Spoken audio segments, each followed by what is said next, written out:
Hello sa inyo guys, good morning. Sa video na ito ay papadyakin ko mula Herona Tarlac hanggang Philippine Arena sa Bukawi, Bulacan. Bale, year-end ride 2025 ko ito. Siyempre, susulitin ko dapat ang bakasyon. Hindi kumpleto ang bakasyon kapag walang malayo ang padyakan. Dapat 11 PM pa ako nag-ride out, kaso napasarap ang aking tulog. And the time is 1:11 AM ng madaling araw. At nandito ako sa tapat ng munisipyo ng Herona Tarlac. At hindi na rin ako magtatagal at magra-ride out na ako. Well, simulan na natin ang ride na ito dahil tumatakbo ang oras, maraming nasasayang at siyempre, chill-chill lang din. Huwag din masyadong hard sa pagpadyak. Tara, samahan nyo na ako at mag-ride out na tayo. Let's go!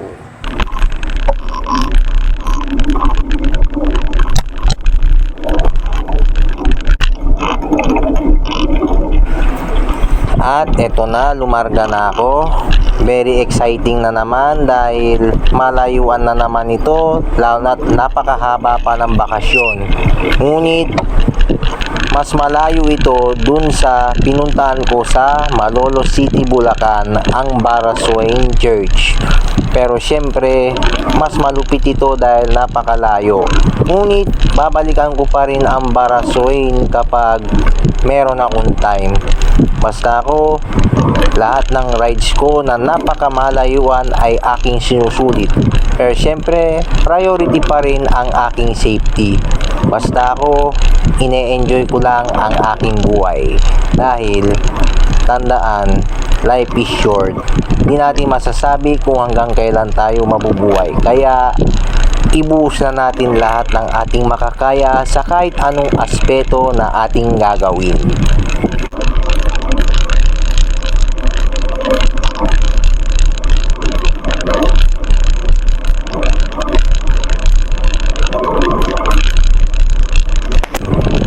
Napakasaya ko na naman dahil pangalawang beses ko nang makakabalik sa probinsya ng Bulacan ng nakabisikleta lang.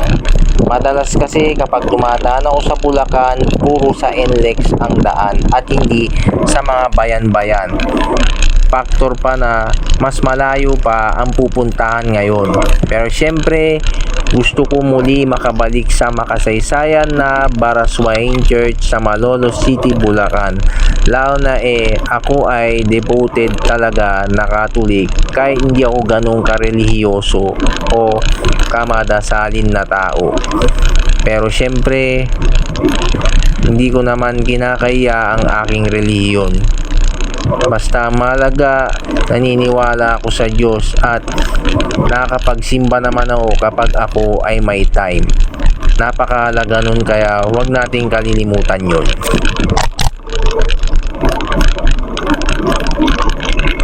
Guys, nakalarga na tayo. Nandito na ako sa MacArthur Highway. Mahaba-habang paglalakbay ito.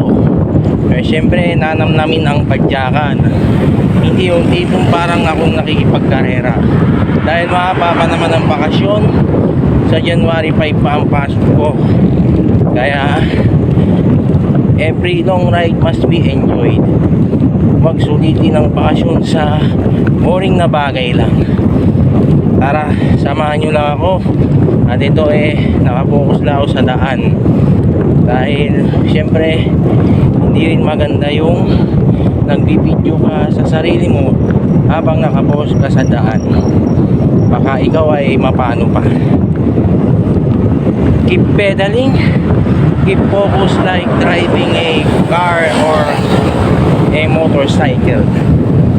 Dapat kasi talaga 11 PM ang ride out ko. Kaso napasarap ang tulog ko, tsaka may trabaho pa kahapon. Merong overtime kahapon. Siyempre mas priority yun. At nagpahinga muna ako para maglaan din ng lakas dito. Hindi lang naman puro sa trabaho ako naglalaan ng lakas. Siyempre, we live to enjoy. Kasi naman nating lahat na life is short. Well, keep focusing on the road muna tayo.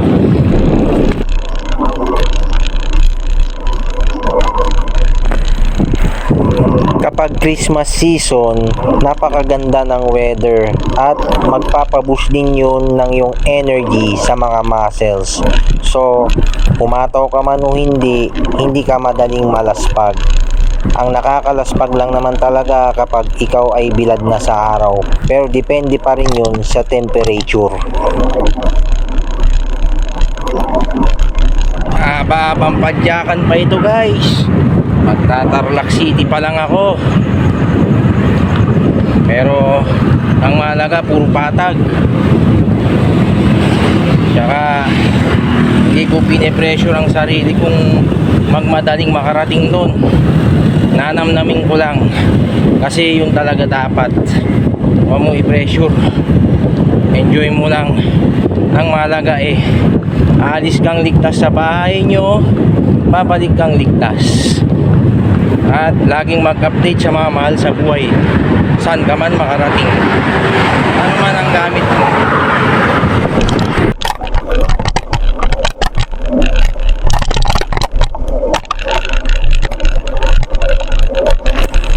Bale, wala namang katapusang patag ito. Puro mga bayan-bayan ang dadaanan. Tataking ko itong mahaba-habang MacArthur Highway hanggang mismo sa destination ko.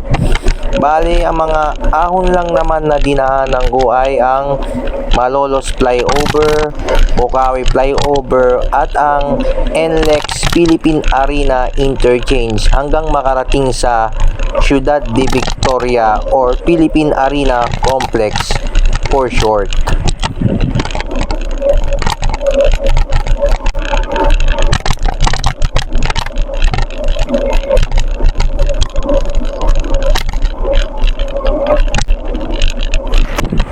Bale, magdamagan ang ride na ito.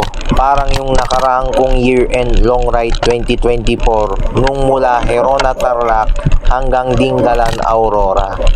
However, wala akong pagsisisi dahil awa naman ng Diyos ay hindi naman ako nagkaberya. Tsaka, itong mga nakukuhanan ko ay lagi ko namang dinadaanan sa tuwing magpapasouth ako. Lalo na kapag hanggang Clark lang ako kadalasan. Kaya, hindi na rin bago.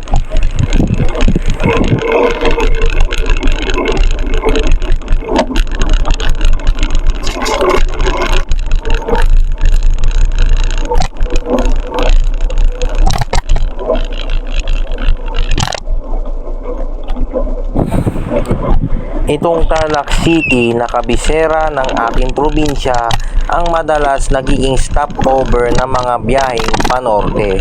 Ngunit hindi lahat dito na dumadaan dahil meron ng Tarlac Pangasinan La Union Expressway, so may iwasan na nila yung traffic, yung mga bumabiyahe ng panorte. Pero dahil nakabike lang ako, madalas itong dadaanan ng mga ilang nakamotor o kahit sinong nakabisikleta.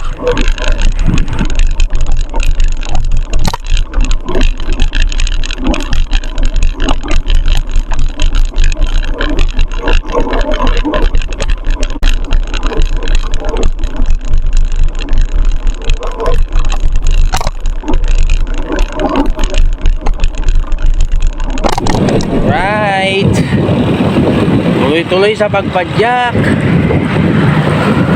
chill-chill lang, walang hataw-hataw.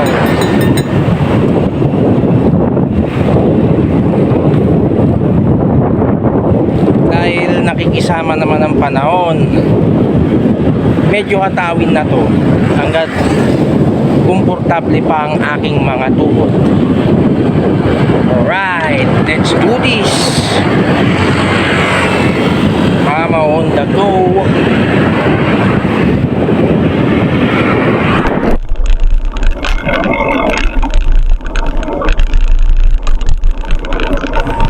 Kapag civilized ang highways na dinadaanan mo, maraming establishments, tapos maraming pwedeng tambayan, safe na safe ka pa rin kahit solo ride ka. At okay lang din kung magkaberya ka dahil makakadiskarte ka naman. Lalo na kung flat tire lang naman, pwede kang maghanap ng vulcanizing. Pwede kang magtanong sa kung sino mang pwede mong mapagtanungan. Kapag solo rider ka, kailangan madiskarte ka at matibay ang iyong loob.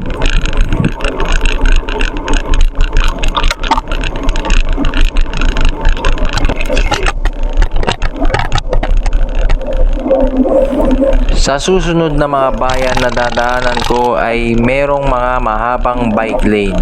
Malaking bagay sa mga siklistang biyahero na kagaya ko dahil nasa tamang daan ka at makikita rin ng motorista na hindi ka gumigitna. Talagang sinusunod mo ang nakatalagang bike lane para sa iyo.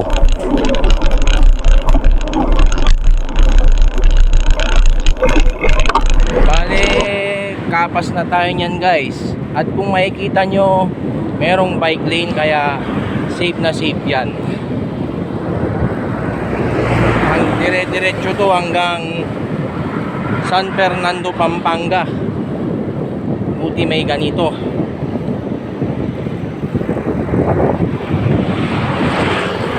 Ganda ang daan dito, maraming poste ng ilaw kaya kahit nakabisikleta, safe na safe.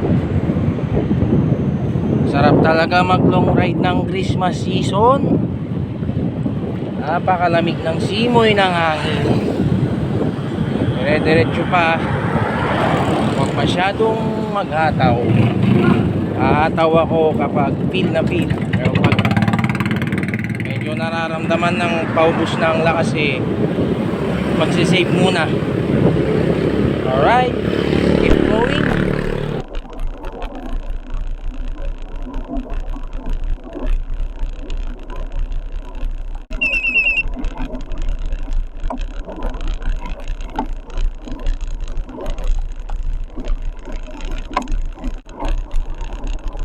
At nandito na ako sa bayan ng Capas, Tarlac, ang tinaguriang the tourism capital of Tarlac Province. Marami rin pasyalan dito na pwedeng puntahan ng mga siklista at mga motor riders, pati na rin ang mga buong pamilya. Maraming beses ko na rin itong napuntahan at nadadaanan, lalo na kapag nagpapasout ako.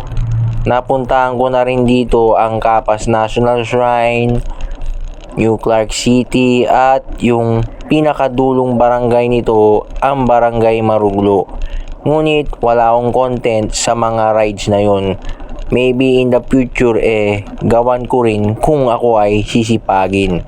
At pagkatapos ng bayan na ito ay ang susunod na bayan ay ang Bamban, Tarlac. Ang huling bayan ng Tarlac na madadaanan mo kapag ikaw ay magpapa-South o magpapa-Maynila.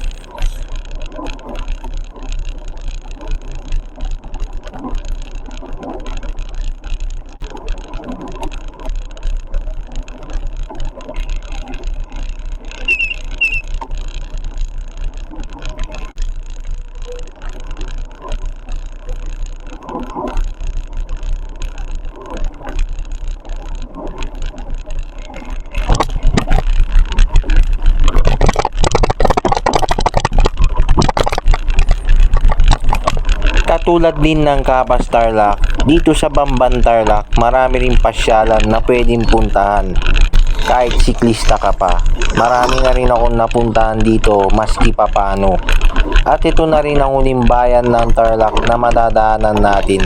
At pagkatapos nito, madadaanan natin ang pinaka-famous na tourist spot dito, ang kanyang napakagandang tulay, tulad na makikita nito sa susunod na eksena. Kitang-kita naman na maganda ito sa madaling araw at gabi, lalo na kapag ganitong Christmas season.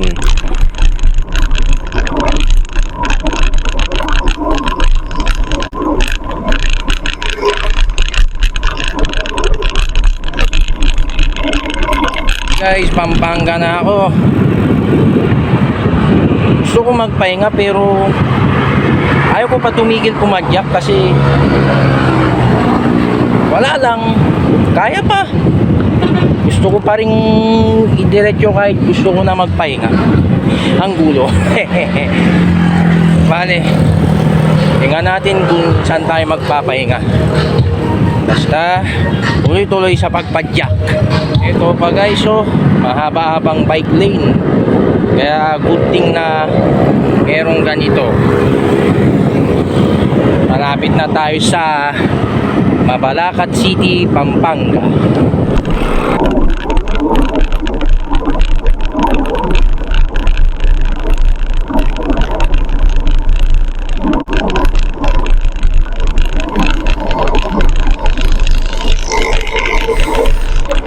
Bale, nandito na ako at tinatahak ko na ang Mabalacat City, Pampanga.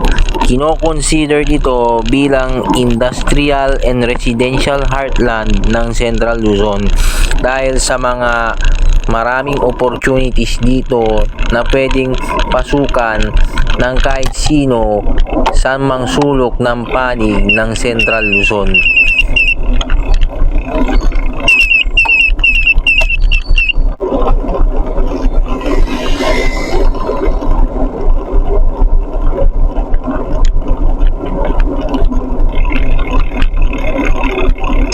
Dito sa Pampanga, liwanag ang daan. Daming ilaw, lalo na Christmas season pa rin kahit tapos na ang Pasko. Kaya sarap talaga bumiyahe ng ganitong oras. Malayo-layo pa rin, pero di ko akalain ang bilis ko pala. The time is 3:50. Marami pang bayan ang dadaanan, pero mahirap na i-mention habang nakapokus pa sa daan.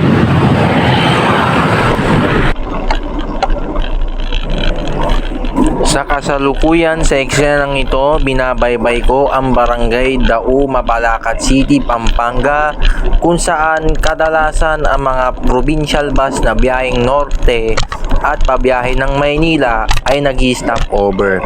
Sakop pa rito ng Mabalacat City, ngunit malapit na rin dito ang boundary ng Angeles City, Pampanga, kung saan nandun lahat ng mga BPO companies at marami ring mga iba pang pabrika.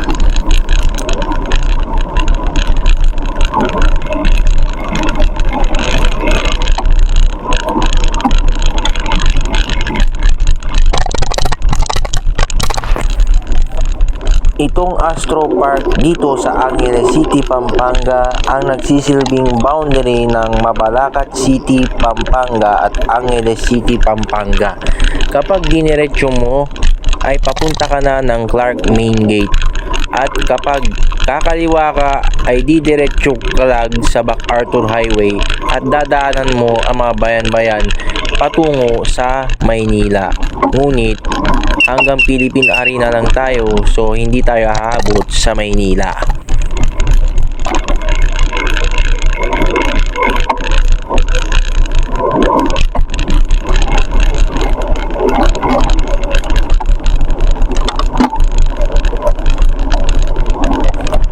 Sa kasulukuyang eksenang ito ay binabaybay ko na ang Angeles City, Pampanga, ang pinakamalaki at highly urbanized city sa buong probinsya ng Pampanga, dahil lahat ng opportunities ay nandito. Kumbaga, pwede na rin siyang mahihalin tulad sa Maynila at sa Baguio City, dahil nga ito ay highly urbanized na at hindi na siya mukhang sakop ng probinsya.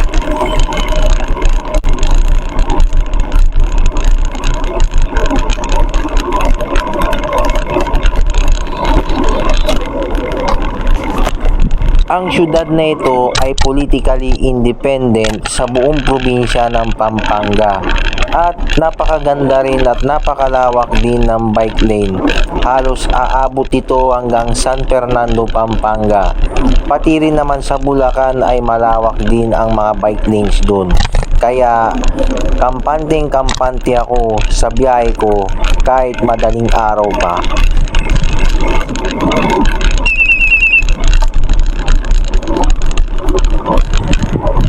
Gandang-ganda ako sa point of view ko dito ng aking action camera, lalo na nakakabit siya dito sa handlebar ng bisikleta ko. Kitang-kita ang buong daan at napakaliwanag dahil sa mga ilaw na nasa daan at mga magagandang building, lalo na sa mga ganitong oras at pati na rin sa gabi. Napakaganda ng landscape at ito ang pinaka-perfect na posisyon para sa akin. Ngunit mas maganda pa rin kung palipat-lipat pa rin ng point of view para hindi nakakasawang tingnan.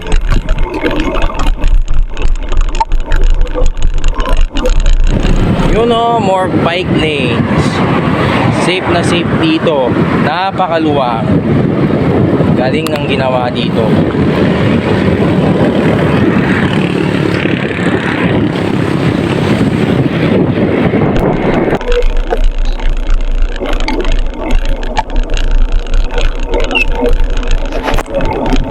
At approaching na tayo sa boundary ng San Fernando City, Pampanga at Angeles City, Pampanga.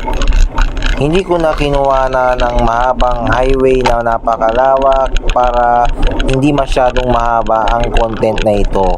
Ngunit ang mahalaga makakarating na tayo sa Lantern Capital of the Philippines at halos nangangalahati na tayo sa probinsya ng Pampanga bago makarating sa probinsya ng Bulacan.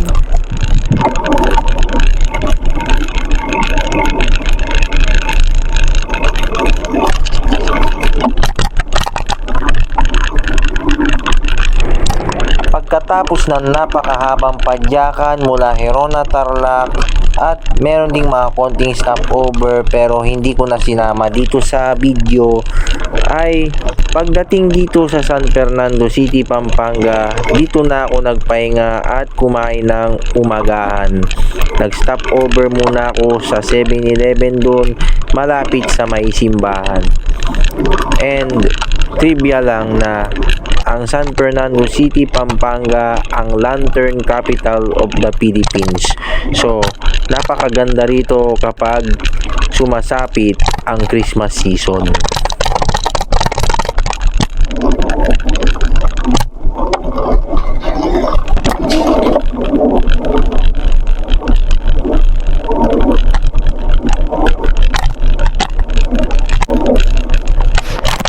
Bale, saktong pagdating ko dito sa city na ito, nagugutom na rin ako at naghanap ako ng mga 7-Eleven at nakita ko na naman ang aking paboritong pagkain na mga chicken dishes.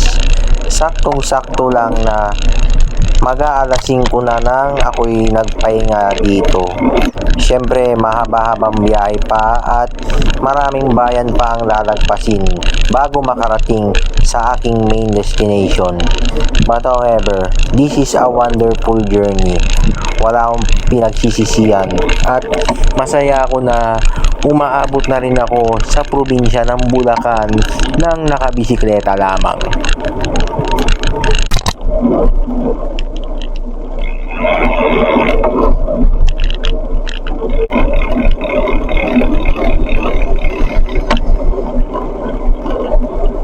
Ayan guys, nandito ako sa 7-Eleven sa city proper ng San Fernando, Pampanga.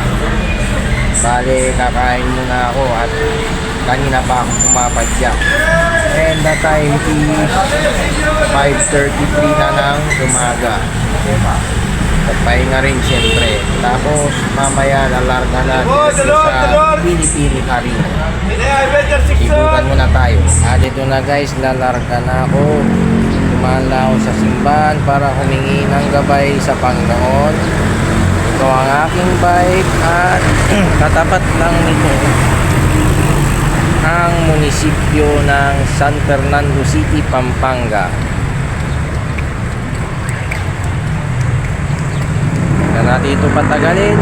Ride out na ulit. At eto na, nag-departure na ako sa Lantern Capital of the Philippines sa San Fernando City, Pampanga.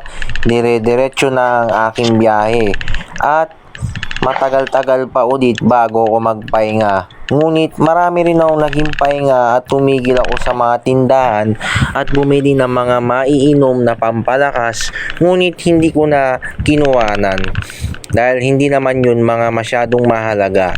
Ang mahalaga nakakapag-update ako kung saan na ako nakakarating.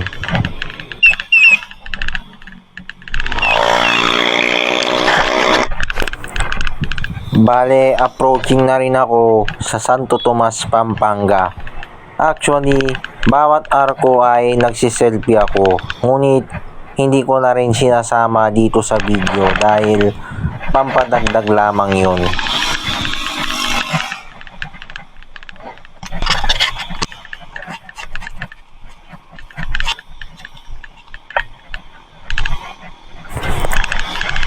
Bale, binabaybay ko na itong Santo Tomas, Pampanga kahit hindi ito ang town proper niya. Ngunit, after ng bayan na ito, 3 bayan na lang ang natitira at makakarating na tayo sa probinsya ng Bulacan. Lalagpasin lang natin ang Minalin, San Simon at Apalit, Pampanga.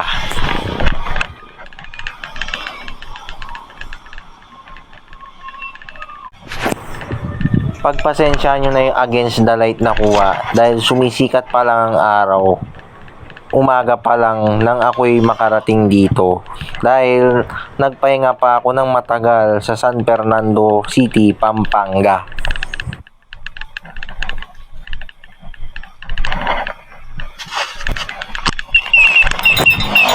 Bale, binabaybay ko ang barangay na ito na sakop ng Minalin, Pampanga. Ngunit, hindi tayo dadaan sa town proper nun dahil malayo dito ang town proper niya ayon sa nakita ko sa mapa. Ngunit, ito ay sakop niya. At pagkatapos nito, babaybay na rin ang San Simon, Pampanga. Ngunit ganun din, highway lang din at yung mismong munisipyo lang ang madadaanan. Ang mahalaga dire-diretso lang ang ating biyahe.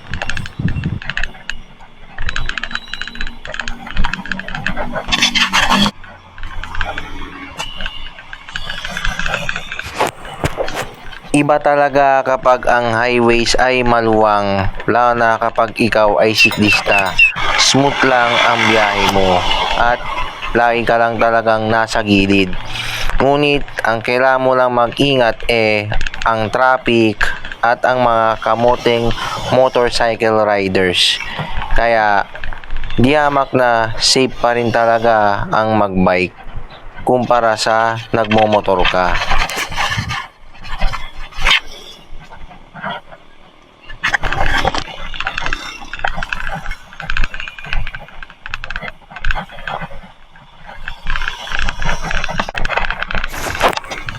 At sa wakas, nandito na ako sa bayan ng Apalit, Pampanga.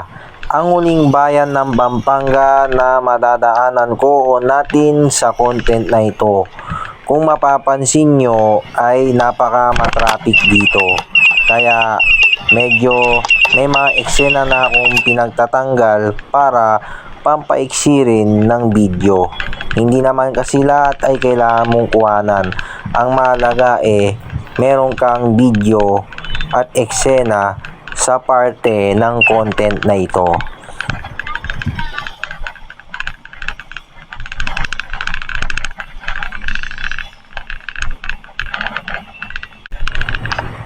Konting trivia o kaalaman lang na ang salitang Apalit ay salitang Kapampangan ng ating pambansang puno, ang Nara.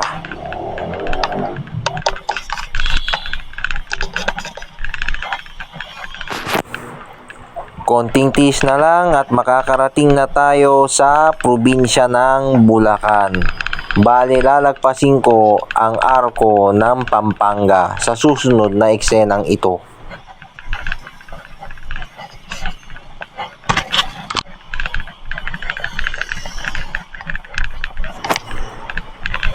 Bale, pangalawang beses ko nang makaraan dito sa Arco ng Pampanga.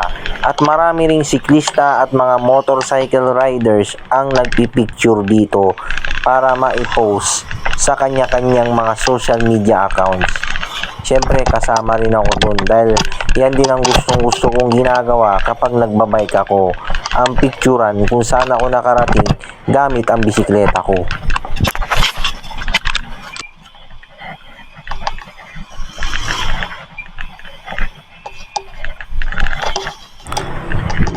Sa kasalukuyang eksenang ito ay binabaybay ko na ang bayan ng Kalumpit, Bulacan.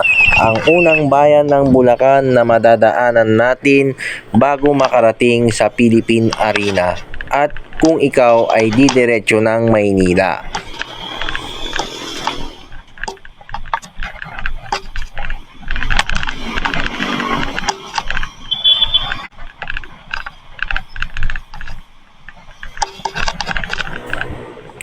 Nakakatuwa lang na kayang-kaya ko na ring umabot sa Bulacan gamit ang aking bisikleta. Katulad din nung nagbike ako sa La Union. At yun ang susunod kong target pagkatapos nitong Philippine Arena.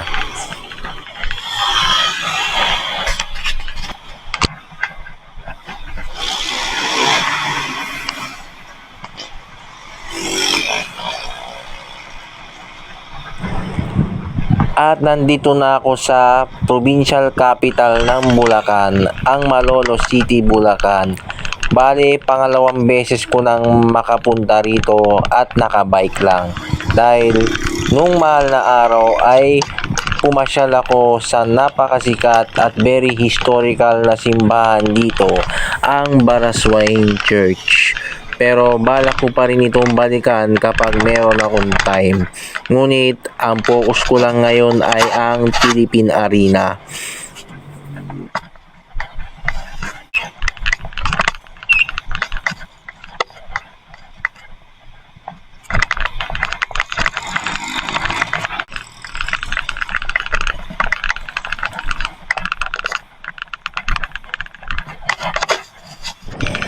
Bali, ang mga ahon lang na dinaanan ko, halos ang mga tulay, lalong-lalo na ang dalawang flyover na dinaanan ko dito sa Malolos at sa Bukawi, Bulacan. Pati na rin ang tulay papasok sa Ciudad de Victoria sa Philippine Arena. Pero mostly talaga ay puro patag lang. Kaya mauumay ka sa haba ng patag pero mag-e-enjoy ka pa rin. Hehehe.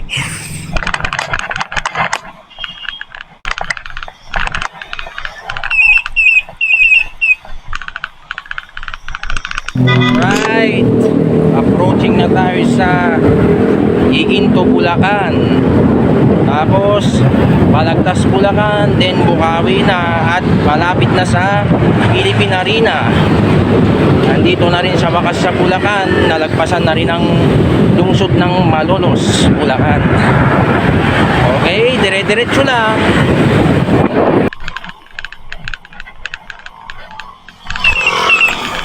At eto na, approaching na ako sa bayan ng Giginto, Bulacan.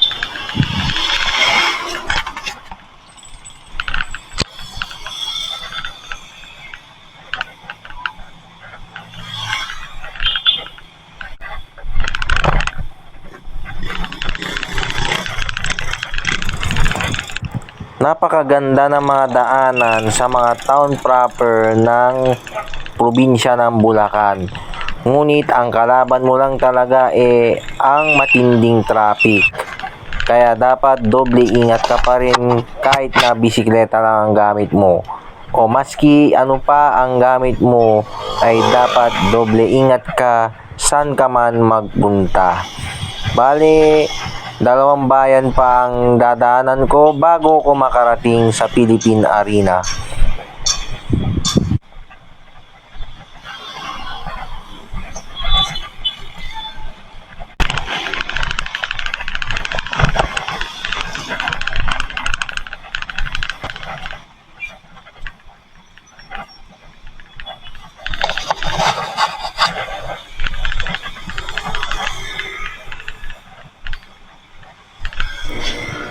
After kong baybayin ang Giginto, Bulacan ay nandito na ako sa bayan ng Balagtas, Bulacan o mas kilala rin siya dati bilang Bigaa, Bulacan. Napaka-traffic nang ako'y makarating dito kaya medyo dahan-dahan na ako dahil baka ako ay masagi ng mga sasakyan at makasagi rin ng mga taong tumatawid. Halos katabi lang ata nito ang palengke. Ngunit ang pinakasikat na landmark dito ay ang clock tower dun sa may junction nito.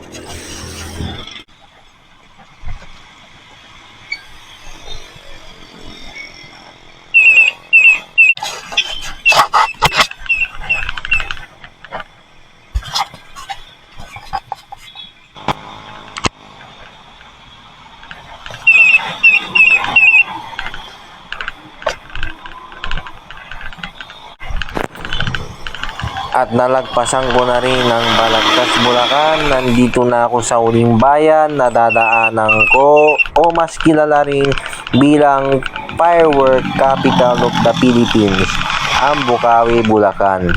Isang ahon pa ang dadaanan ko at pagkatapos ng ahon na yon, dire-diretso pa at kakaliwa papunta dun sa bypass ng Ciudad de Victoria sa may Philippine Arena.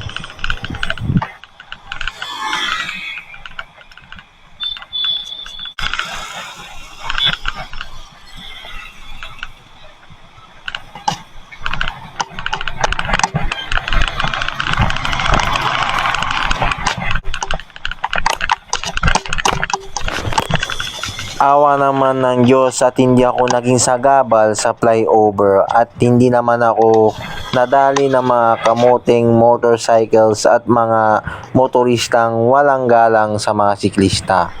Safe na safe pa rin ako. Talagang nasa disiplina lang yan.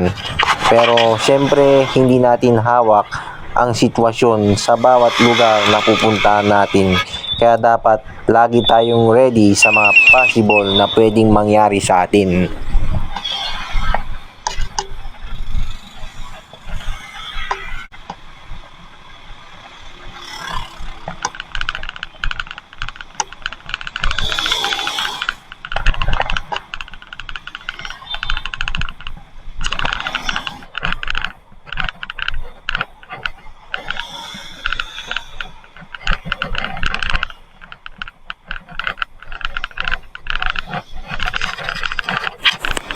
Finally, tatahakin lang natin ang bypass na ito at ilang saglit na lang ay makakarating na tayo sa ating main destination, sabay tatawid sa ibabaw ng North Luzon Expressway.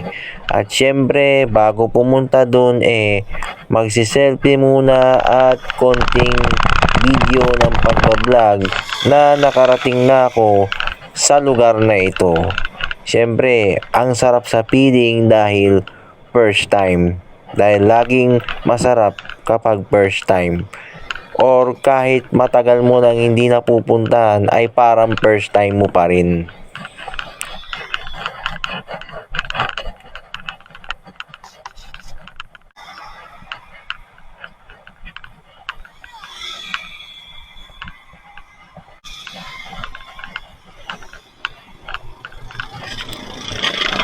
Pagkatapos ng konting ahon na ito ay kitang-kita at tanaw na ang view ng Philippine Arena. Perfect spot sa mga nag-exercise at mahilig din sa pagbabike at ano pa mang recreational activities na magagawa mo.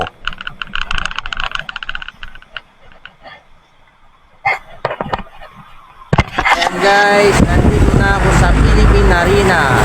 Ako'y tatambay lang muna dito, maglilimot-limot at na first time na magpunta dito. Ulitin na tong year-end long ride 2025 na ito. So picture muna. Ay ganda ng view. Lalapit din tayo dyan. At ito ang NLEX or North Luzon Expressway.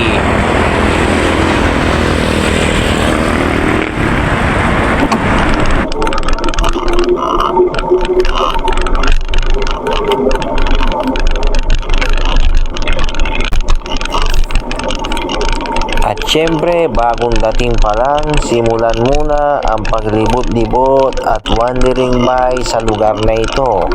Siyempre, masaya na naman sa feeling at ngiting tagumpay na naman dahil panibagong achievement na naman sa leisure cycling or paglo-long ride. Lalo na't napakaganda rin ng lugar na ito.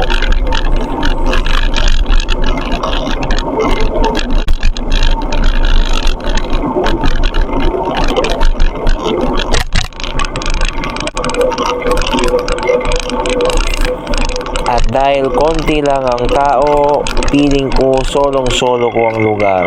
Pero nakakatuwa rin na may iilang mga kapwa siklista ang nakita kong nakatambay at nagpapahinga.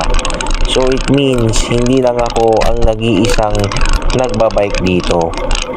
At napakagandang recreational area ito. At syempre, marami na ring concert ang naging ganap dito. Ngunit syempre wala naman akong interest dun. Ang interest ko lang ay makarating dito sa lugar at babaunin na naman sa mga dagdag na memories sa aking cycling experiences.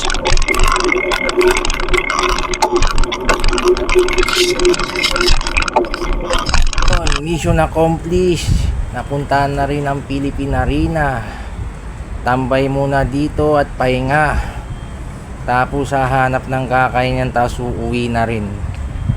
Pero di na ako masyadong magkukuha ng video sa pag-uwi ko kasi hahaba na. Mukhang mahaba na itong magagawa kong video sa tingin ko lang. Pahinga muna ako. Tapos try ko mag-live. Guys, pauwi na ako. Di na ako masyadong magkukuha. Mga piling eksena na lang dahil tingin ko mahaba itong video na ginawa ko. Well, ang mahalaga makauwi akong ligtas kagaya ng pag-alis kong ligtas kaninang madaling araw.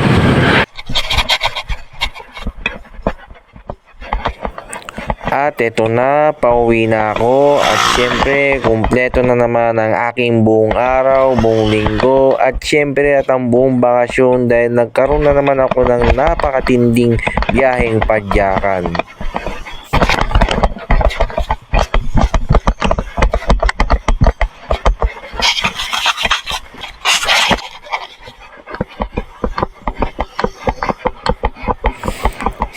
Meron pang nakaplanong ride after nitong year-end long ride na ito. Ngunit syempre, kapag nagpaplano tayo, mas magandang sarili na lang natin at wag natin itong pinagkakakalat at pinagsasasabi sa iba. Hayaan natin silang ma-surprise sa ating mga pinapadyak. Dahil desisyon pa rin natin ang masusunod at hindi ang kanilang mga opinyon.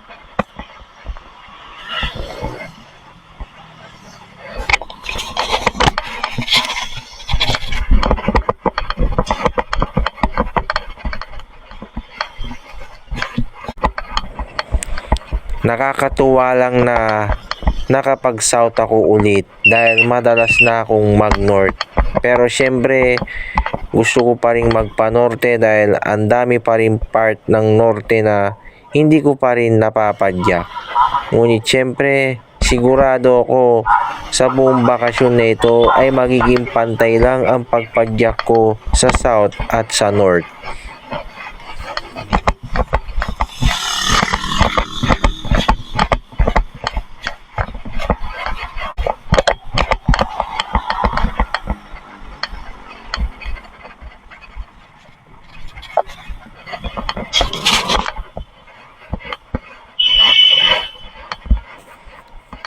Laging anticipated na aabutan ka ng dilim kapag ikaw ay naglo-long ride cycling dahil lakas at effort mo ang ginagamit mo dyan.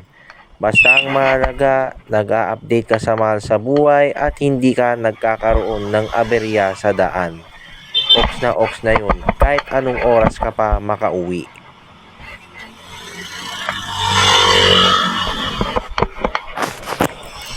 Since pauwi na rin ako, ito na lang ang mga eksena na kinuhanan ko dahil hahaba lang yung content. Ang priority ko ay makauwi ako ng ligtas. Guys, malapit na ako sa probinsya ng Tarlac, pabalik sa Verona, Tarlac. Bali, 2 bayan pa dadaanan at isang city bago makauwi.